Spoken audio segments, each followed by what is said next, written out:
नमस्कार, आप देख रहे हैं एबी स्टार न्यूज। मैं हूं आपके साथ सपना वर्मा। बुलेटिन की शुरुआत गाजियाबाद की खबर के साथ। गाजियाबाद में जेपी नड्डा पहुंचे। इस दौरान उन्होंने मन की बात कार्यक्रम सुना। बीजेपी के राष्ट्रीय अध्यक्ष जेपी नड्डा रविवार को प्रधानमंत्री के मन की बात सुनने के लिए गाजियाबाद के वसुंधरा सेक्टर 11 स्थित एमआई गार्डन आए हुए थे। इस दौरान उन्होंने पार्टी नेताओं और कार्यकर्ताओं के साथ पीएम का संबोधन सुना, जिसके बाद जेपी नड्डा ने कार्यकर्ताओं से ऑफलाइन संवाद किया। इस दौरान उन्होंने प्रधानमंत्री नरेंद्र मोदी की जमकर तारीफ की। उन्होंने कहा कि देश का सौभाग्य है कि देश को ऐसा प्रधानमंत्री नरेंद्र मोदी के रूप में मिला। वो राजनीतिक होते हुए भी अपने मन की बात में राजनीतिक बातें नहीं करते। वो अपने संबोधन में सामाजिक विषयों पर अपनी बात और सुझाव जनता के सामने रखते हैं और जनता से भी बात करते हैं।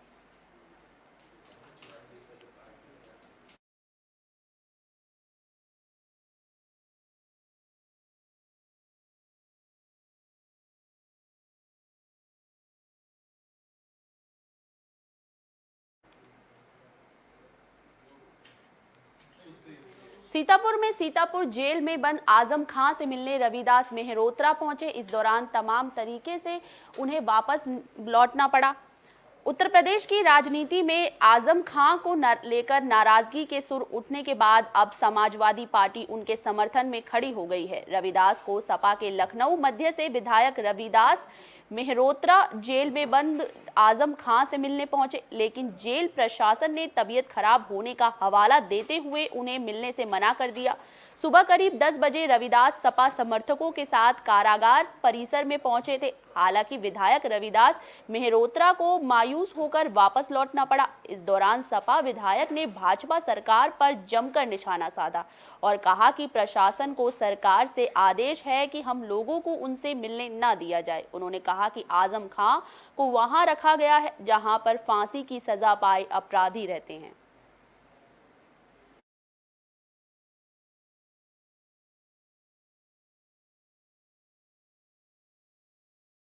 उन पर जुल्म, अत्याचार और अन्याय करने का काम कर रही है। सर, आपसे पहले शिवपाल जी आके चले गए, कहीं सपा ने देर तो नहीं कर दी आने में? नहीं, हम लोग पहले भी उनसे मिले हैं और 2 बार कोरोना काल में उनको कोरोना हुआ और वो लखनऊ में भर्ती रहे आईसीयू में, तब भी हम लोग उनसे वहां मिलने के लिए गए। गोंडा में सांसद ब्रजभूषण शरण ने अखिलेश यादव पर जमकर निशाना साधा। मीडिया से बातचीत करते हुए उन्होंने अखिलेश यादव पर जमकर निशाना साधा। गोंडा में केसरगंज बीजेपी सांसद ब्रजभूषण शरण सिंह ने जिला पंचायत सभागार में जिला विकास समन्वय व निगरानी समिति की बैठक की। इस बैठक के बाद उन्होंने पत्रकारों से बातचीत की। इस दौरान उन्होंने अखिलेश यादव पर जमकर हमला किया। इस दौरान उन्होंने कहा कि अखिलेश यादव नेता नहीं है, शिवपाल नेता नहीं है, शिवपाल नेता है, उनका स्वागत अभिनंदन करता हूं। अगर मुलायम सिंह होते तो जाकर आजम खां से मिलते और आंदोलन खड़ा कर देते और सरकार को विवश हो जाती कि मैं उधर जाऊंगा तो आजम खां से मिलूंगा। उन्होंने दिल्ली दंगे पर कहा कि ये देश के दुश्मन हैं। यही शाहीन बाग किसान आंदोलन में थे कि पाकिस्तान अपने एजेंटों के जरिए लड़ाई लड़ रहा है। ये संजोग नहीं, प्रयोग है। सांसद ने कहा कि शिवसेना का मुद्दा अब उन्हीं का गला पकड़ रहा है। सत्ता के लालच में शिवसेना की भाषा अब बदल गई है।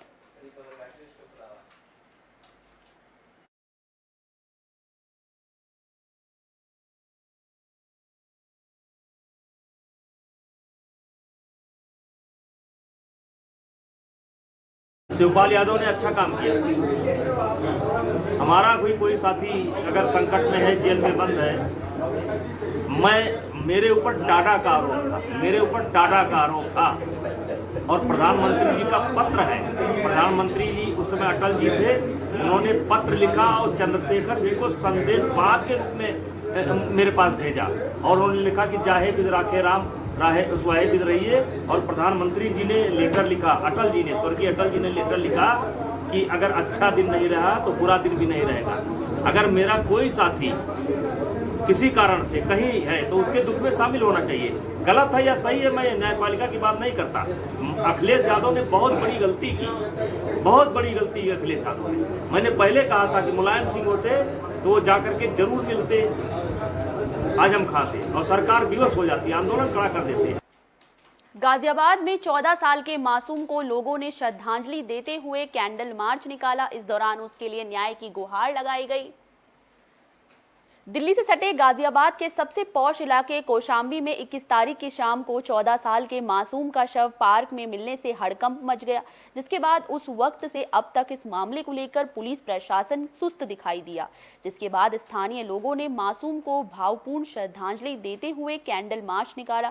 इस दौरान लोगों ने मासूम को न्याय दिलाने के लिए आवाज उठाई।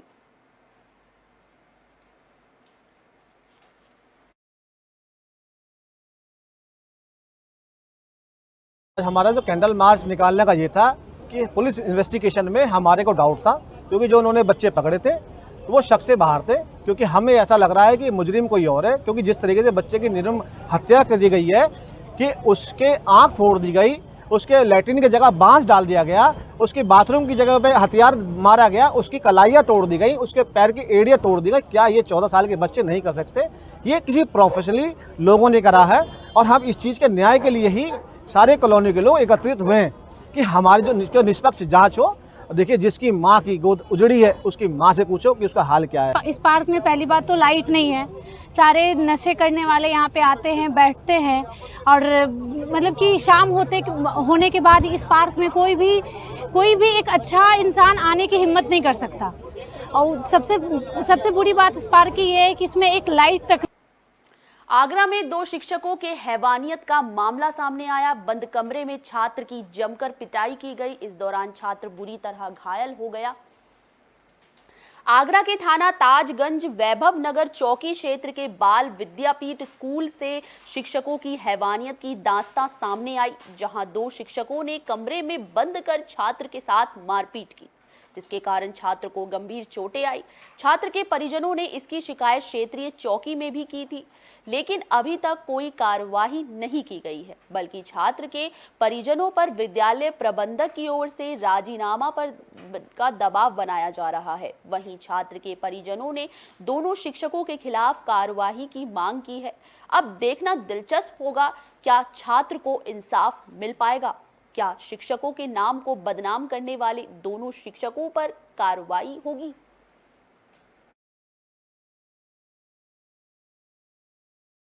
दोपहर को आई, जब एक बच्चा है स्कंद डूबे क्लास 10th ए, उसके माता पिता यहाँ पर आए और उन्होंने हमें बताया कि उनके बच्चे की साथ मारपीट की गई है ये पीटीआई द्वारा। तो उस टाइम पे मेरे संज्ञान में घटना आई और हमने देखा कि वो पीटीआई दोषी है। सर ये दिन तो 15 दिन हो गए हैं कुछ। सर जब से मैं हेड बॉय बना हूँ तब से इन लोगों को बहुत प्रॉब्लम होती है कि मैं हेड बॉय क्यों बनाऊँ। हेड बॉय किसने बनाया था आपको? सर मनीषा विधौरी मैम ने बनाया था मेरे को। तो मनीषा भदौरिया मैम से या उनका कुछ इंटरव्यू भी चलता है क्या बात विवाद? सर ऐसे तो मुझे नहीं पता इनके बारे में कि क्या है क्या नहीं है। अब वो तो उन लोगों की कोई बात है। तो क्या घटना घटी थी आपके साथ अभी? सर रिसेंटली तो ये घटी थी कि ऋषभ सर का मैथ का पीरियड था और मैंने इंग्लिश के बस कॉपी में थोड़ा सा काम कर रहा था, उनने मुझे देख लिया था, जबकि और बच्चे भी कर रहे थे। इतनी देर किया बोले कि साहब 12:30 छुट्टी के टाइम पे ही उन्होंने बंद कर दिया और सारे बच्चों को भगा के और हमको बंद करते रहे। हमने किबाड़े पीटे बंद किए, किसी ने कोई नहीं सुनी।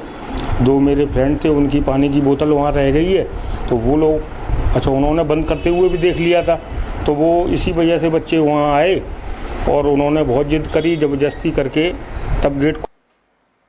शाहजहांपुर में पुलिस को बड़ी कामयाबी हाथ लगी है। पुलिस ने अवैध शराब को लेकर यहां पर बड़ी कार्रवाई को अंजाम दिया है।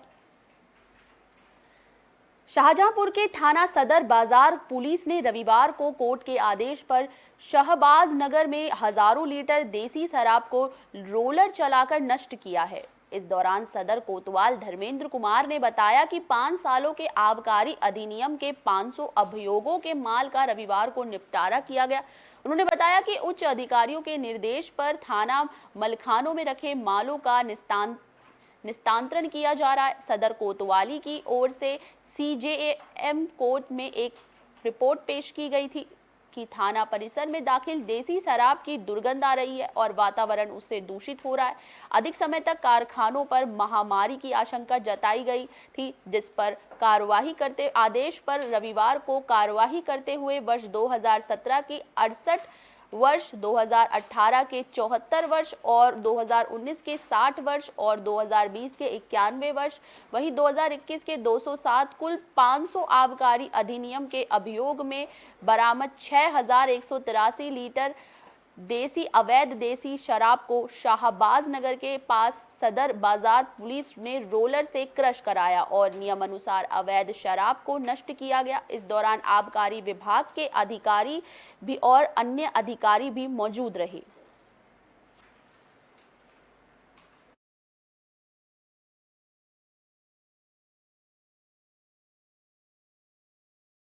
यार, हमने जो शराब के मामले पकड़े थे, इसमें अभियोग पंजीकृत थे और माल बरामद हुआ था। उसमें ऐसे 500 मामलों को चिन्हित करके उसके माल को नष्ट किया गया है। 6132 लीटर देशी अवैध शराब थी, जिसको सवाई जो नगर चौकी के सामने उसको नष्ट किया गया है। मथुरा में भागवतम मंदिर में गोष्ठी कार्यक्रम का आयोजन किया गया। मथुरा धर्म रक्षा संघ की एक धर्म गोष्ठी श्री महंत डॉक्टर आदित्यनंद जी महाराज की अध्यक्षता में भागवत मंदिरम में आयोजित की गई। गोष्ठी में कांग्रेस के गहलोत सरकार ने राजगढ़ अलवर में 300 वर्ष पुराने मंदिर और मूर्ति तोड़ने पर अत्यंत रोष व्यक्त किया। इस दौरान धर्म रक्षा संघ के राष्ट्रीय अध्यक्ष सौरभ गौड़ ने कहा कि राजस्थान में कांग्रेस सरकार ने हिंदुओं से बदले की भावना का शिकार होकर 300 साल पुराने धार्मिक मंदिर को तोड़ने का जघन्य अपराध किया है। न केवल मंदिर बल्कि मंदिर में विराजमान मूर्तियों को भी खंडित कर हिंदुओं की धार्मिक भावनाओं के साथ खिलवाड़ किया गया है।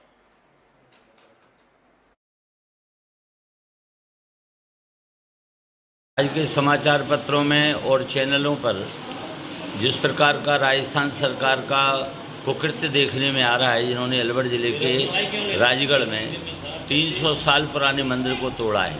आज धर्म रक्षा संघ के नेतृत्व में आज जो अलवर जिले में राजगढ़ में जो घटना हुई है, उसकी हम घोर निंदा करते हैं। जो अति प्राचीन मंदिर भगवान शिव का है, राजस्थान सरकार ने जिस प्रकार से आदेश पारित करके और हिंदू धर्म के मंदिर जो 300 साल पुराना था या जो 100 साल, 10 साल, 15 साल, 5 साल पुराने थे, उनको जो विध्वंस किया गया है। संभल में स्वास्थ्य को लेकर बैठक की गई। इस दौरान जिला अधिकारी भी मौजूद रहे। राष्ट्रीय स्वास्थ्य मिशन के तहत संभल की जिला स्वास्थ्य माह अप्रैल की मासिक समीक्षा बैठक का आयोजन किया गया।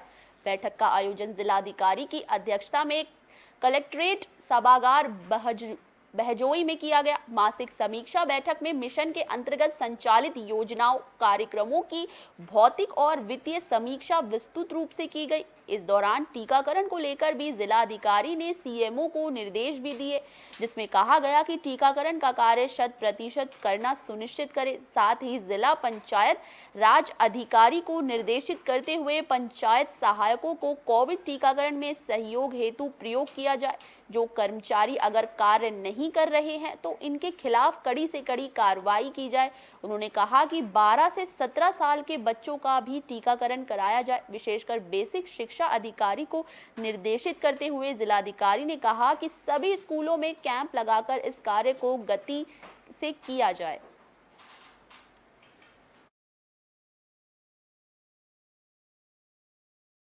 आज कलेक्ट्रेट के सभागार में चिकित्सा विभाग की बहुत सघन समीक्षाएं की गई। विशेष रूप से कोविड वैक्सीनेशन को लेके देखा गया कि जनपद में अभी भी बहुत सारे स्तरों पर कोविड वैक्सीनेशन के स्तर में कमी है, जिसमें विशेष रूप से जो 18 साल से कम उम्र के युवक हैं, बच्चे हैं, उनकी कोविड वैक्सीनेशन की फर्स्ट डोज की और सेकेंड डोज की प्रगति जो है अन्य जनपदों के सापेक्ष काफ़ी कम पाई गई। यहाँ पर उपस्थित समस्त MOICs को निर्देश दिए गए हैं कि इस पर विशेष ध्यान दिया जाए। कोविड का खतरा अभी भी टला नहीं है। पीलीभीत में अचानक नरई के खेतों में आग लग गई, जिसके बाद स्थानीय लोगों में हड़कंप मच गया। सेहरा मऊ उत्तरी थाना क्षेत्र के गढ़वा खेड़ा चौकी थाना के धनेगा से संदिग्ध परिस्थितियों में नरई के खेतों में भयंकर आग लगने की घटना सामने आई। इस दौरान किसानों के खेतों की नरई की कई एकड़ फसल जलकर राख हो गई। वहीं आग की सूचना से इलाके में हड़कंप मच गया। इस दौरान सूचना मिलने के बावजूद भी फायर ब्रिगेड की टीम घटनास्थल पर नहीं पहुंची, जिसके बाद किसान और स्थानीय पुलिस की सहायता से आग बुझाने की तमाम कोशिशें की गई।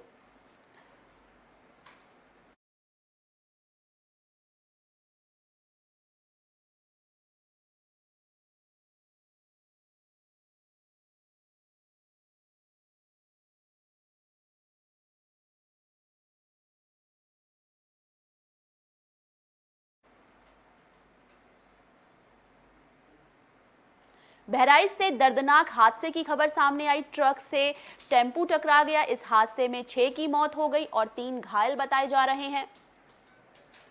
बहराइच कोतवाली देहात क्षेत्र से एक दर्दनाक हादसे की खबर सामने आई। दरअसल तेज रफ्तार टेम्पो अनियंत्रित होकर खड़े ट्रक से जा टकराया। टक्कर इतनी जोरदार थी कि टेम्पो में बैठे 6 लोगों में से 3 की मौके पर ही मौत हो गई। वहीं 3 लोगों को अस्पताल में इलाज के लिए भर्ती कराया गया, जिनकी हालत सुधार होने के बाद उन्हें डिस्चार्ज कर दिया गया है। पुलिस की ओर से मृतकों के शवों का पंचनामा भरकर पोस्टमार्टम के लिए भेज दिया गया है। वहीं पुलिस ने टेम्पो और ट्रक दोनों को कब्जे में ले लिया है।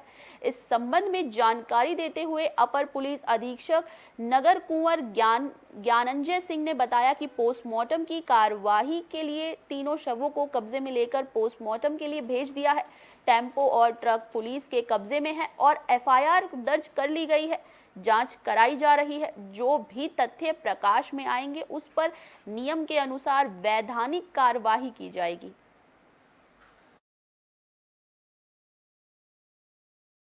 टेम्पो जो है ट्रक खड़ी हुई थी उसमें ले जाके मतलब भिड़ गई है, तो उसमें 3 लोग की डेथ हुई है और 3 लोग मामूली रूप से इंजर्ड हुए हैं। जो लोग डेथ हुई है उनका नाम है चंद्रिका प्रसाद जी हैं, वो अनुज तिवारी हैं और जफरुल्ला जो 3 लोगों की डेथ हुई है और 3 लोग इसमें घायल हुए हैं। अमेरिका प्रसाद है जो कि चंद्रिका प्रसाद के भाई हैं, रामलोचन गुप्ता और जमाल अहमद। अपना उत्तर प्रदेश में आज के लिए बस इतना ही। मुझे दीजिए इजाजत। देश और दुनिया से जुड़ी तमाम खबरों के लिए देखते रहिए AB स्टार न्यूज़। नमस्कार।